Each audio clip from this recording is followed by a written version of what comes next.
Sa iba pang mga balita, isa namang motorcycle rider ang nasawi matapos sumalpok sa kasalubong na truck sa Malasique, Pangasinan. RH38, Freddy Fardo sa detalye. Freddy.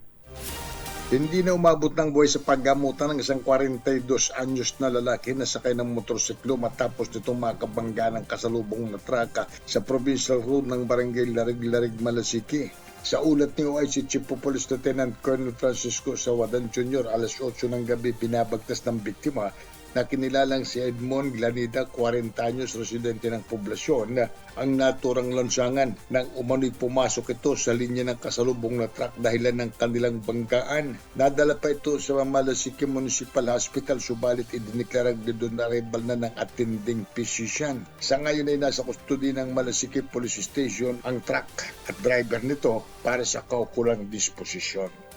Ito si Freddy Pardo, RH38, nag-uulat para sa DCRH, una sa Pilipinas, una sa Pilipino. Maraming salamat, Freddy Fajardo.